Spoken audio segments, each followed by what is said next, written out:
ఇవాళ నిజామాబాద్ పట్టణంలో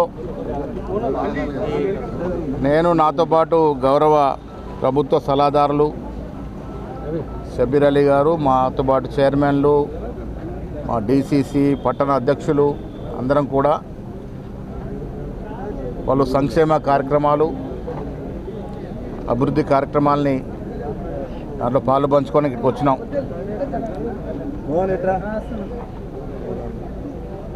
కళ్యాణ్ లక్ష్మి, షాదీ ముబారక్ చెక్కులు ఇలా కాంగ్రెస్ ప్రభుత్వం వచ్చిన తర్వాత విచిత్రం ఏంటంటే కేసీఆర్ పాలనలో ఎగ్గొట్టినటువంటి చెక్గొట్టు డబ్బులు ఇవ్వకుండా పారిపోయినటువంటి చెక్కుల్ని ఇవాళ కాంగ్రెస్ ప్రభుత్వం ఆ సొమ్మంతా భరించి పేదవారికి అందజేస్తున్న సందర్భం. దాంతోపాటు ఇందిరమ్మ ఇళ్ళ కార్యక్రమం, ముగ్గేసేటువంటి కార్యక్రమం. ఎన్నికలకు ముందు కాంగ్రెస్ పార్టీ ఇచ్చినటువంటి ఏకైక వాగ్దానం బీద ప్రజల కోసం ఈ పార్టీ పనిచేస్తుందని. దాంట్లో భాగంగానే మహిళలకు ఉచిత బస్సు మొదలుకొని మొన్నటి సన్న బియ్యాల వరకు, తర్వాత ఇందిరమ్మ ఇళ్ళ స్కీము, ఇవాళ రైతు బంధు, ప్రతిరోజు రైతు ఖాతాలో పడుతున్నటువంటి రుణము, ఇవాళకి దాదాపు 6-7 వేల కోట్లు ప్రభుత్వ ఖజానా నుంచి రైతుల ఖాతాలకు పడ్డ సందర్భం. ఇవన్నీ కూడా కాంగ్రెస్ పార్టీ ఒక మాట చెప్తే ఆ మాట కట్టుబడి ఎంత ఇబ్బందులు, ఆర్థిక నిర్బంధం ఉన్నప్పటికీ కూడా ఇస్తున్న సందర్భం. ఇవాళ నీటి విషయంలో హరీష్ రావు ఏదో రాద్ధాంతం చేసి వారేదో నీతి మంత్రులను చెప్పుకునే ప్రయత్నం చేస్తూ ఉన్నారు. 10 ఏళ్ళు ప్రభుత్వం ఉన్నటువంటి బీఆర్ఎస్ పార్టీ మనకు రావలసిన 968 టీఎంసీల విషయంలో ఏనాడు పట్టించుకోలే. మనకు రావాల్సిన హక్కుల్ని కాలరాస్తూ వచ్చినారు 10 ఏళ్ళు. అక్కడ ముఖ్యమంత్రి జగన్మోహన్ రెడ్డితో చట్టపట్టాలు వేసుకొని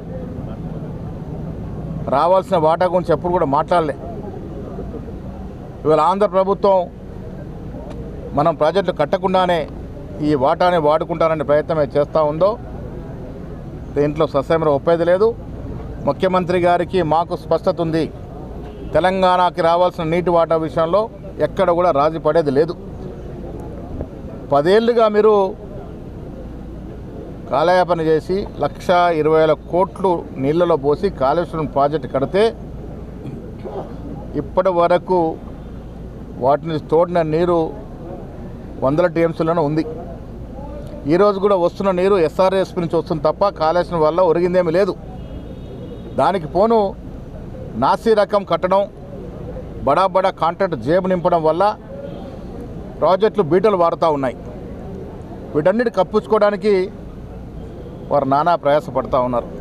రెండో అంశం ఫోన్ ట్యాపింగ్ వ్యవహారం. దేశ చరిత్రలో ఎక్కడ ఎన్నడూ లేని విధంగా తెలంగాణ బీఆర్ఎస్ సర్కార్ మాలాంటి నాయకుల ఫోన్లు ట్యాప్ చేయడమే కాకుండా ఆనాడు కొంతమంది సినీ తారల ఫోన్లు కూడా ట్యాపింగ్ చేసి వారిని నానా ఇబ్బందులు పెట్టినటువంటి పరిస్థితి. ప్రభుత్వంలో ఉన్నటువంటి బడా రాజకీయ నాయకులు, బడా అధికారులు వారి అవసరాల కోసం ఇష్టం వచ్చిన రీతిన రాజకీయ నాయకుల మీద, సినీ తారల మీద, ప్రముఖ పారిశ్రామికవేత్తల మీద, కొంతమంది జడ్జిల మీద కూడా ఫోన్ ట్యాపింగ్ చేసినటువంటి ఘనమైన నీత చరిత్ర బీఆర్ఎస్ పార్టీది. ఇలా రాష్ట్ర ప్రభుత్వాన్ని, సిట్ అధికారులను కోరుతా ఉన్నాను, 650 ఫోన్లు ఏదైతే ట్యాప్ చేసినారో బహిర్గతం చేయండి. ప్రైవేట్ యొక్క స్వేచ్ఛని హరించే విధంగా ఎవరెవరైతే ఫోన్లు ట్యాప్ చేసినారో వారంతా బాహటంగా వచ్చి విచారణకు హాజరు కావాలి. దేశ చరిత్ర ఇంత పెద్ద నేరం చేసినటువంటి కేసీఆర్, మళ్ళీ చెప్తా ఉన్నా, కేసీఆర్ ప్రమేయం లేనిదే ఆనాడు ప్రభాకర్ రావు వారి ఫోన్ ట్యాపింగ్కి పడపడి ఉండకపోవచ్చు. ఒక రిటైర్డ్ అధికారిని తీసుకొచ్చి అందలం ఎక్కించి పెట్టకూడని చోట పెట్టి, ఐజీ స్థాయి అధికారి ఉండాల్సిన చోట ఒక రిటైర్డ్ అధికారిని పెట్టి వారి అవసరాలని ప్రభాకర్ రావు ద్వారా ఆనాడు ఉన్నట్టు DGP, chief secretary, legal secretary, principal secretary, home ద్వారా వారి యొక్క అవసరాలను తీసుకున్నటువంటి దుర్గతి ఈ రాష్ట్ర చరిత్రలో జరిగింది. కాబట్టి ప్రతి ఒక్కడూ ఫోన్ ట్యాపింగ్లో పంచుకున్న ప్రతి రాజకీయ నాయకుడు జైలుకు పోవాల్సిందే. ఇది దేశ చరిత్రకు ఒక పెద్ద నేరం. ఈ నేరం నుంచి ఎవ్వరు కూడా ఉపేక్షణ లేదు.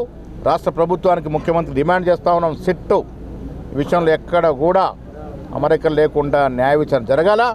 ఈ తప్పిదం చేసిన అందరూ కూడా జైల్లోకి పోవాలి. ఇక మూడవ విషయం, నిజామాబాద్ జిల్లా విషయానికి వచ్చినప్పుడు పెద్దలు షబీర్ అలీ గారు, మేము అందరం కూడా రానున్న కాలంలో నిజామాబాద్ జిల్లాని వ్యవసాయ పరంగా కాకుండా పారిశ్రామిక పరంగా, విద్యాపరంగా, క్రీడల పరంగా అభివృద్ధి చేయాలని ఇప్పుడే మేము కలెక్టర్ గారిని కోరడం జరిగింది. ఏ అవసరాలు ఇక్కడ జిల్లాలు ఉన్నాయో అవన్నీ కూడా తెచ్చుకునే విధంగా ప్రయత్నం చేస్తామనే మాట కూడా ఈ సందర్భంగా మనవి చేస్తూ ఇప్పుడు పెద్దలు షబీర్ అలీ గారు మాట్లాడతారు. తెలంగాణ రాష్ట్ర పిసిసి అధ్యక్షులైన నిజామాబాద్ ముద్దుబిడ్డ ఇప్పుడే మీ ముందు డీటెయిల్స్గా తెలియజేసినారు.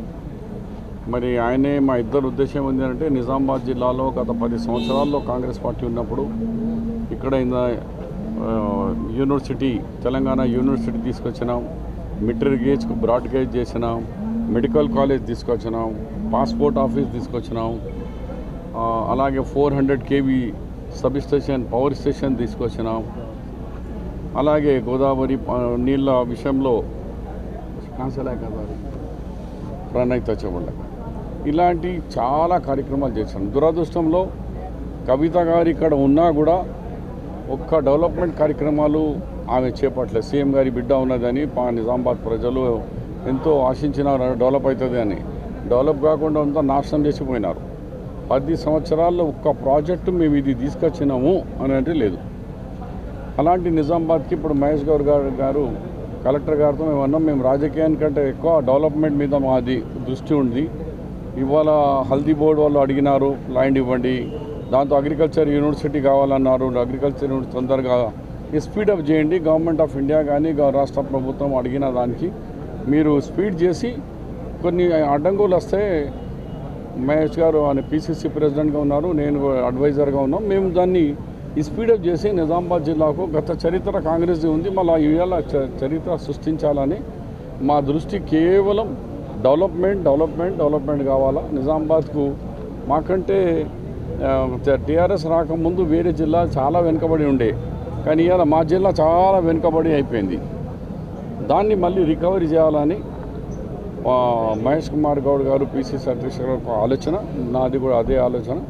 దాంతో సహా నిన్న బండి సంజయ్ గారి మీద చెప్తే బండి సంజయ్ గారు కూడా ఈ టెలిఫోన్ ట్యాపింగ్ మీద ఆయన నాకు నమ్మకం లేదు ఏసీబీ అంటే, నువ్వు ఒక కేంద్ర మంత్రిగా ఒక రాష్ట్ర ప్రభుత్వానికి సంబంధించిన సిట్ మీద నమ్మకం లేదు అని ఆయన, అది కూడా స్టేట్ మినిస్టర్ ఆఫ్ హోమ్ అలాంటి చిన్న పిల్లలు కూడా మాట్లాడారు. అసలు తెలిసి మాట్లాడుతుండా, తెలియకుండా మాట్లాడుతా, బుర్రా ఉందా లేదా అని మర్చిపోతున్నా. నేను కేంద్ర మంత్రి, అది కూడా హోంకు సంబంధించిన ఇక్కడ శాఖ సిట్ మీకు విచారణ చేస్తే, మీరు విచారణకు నమ్మకం లేదంటే ఇమ్మీడియట్లీ నువ్వు రాజీనామా చేయాలా.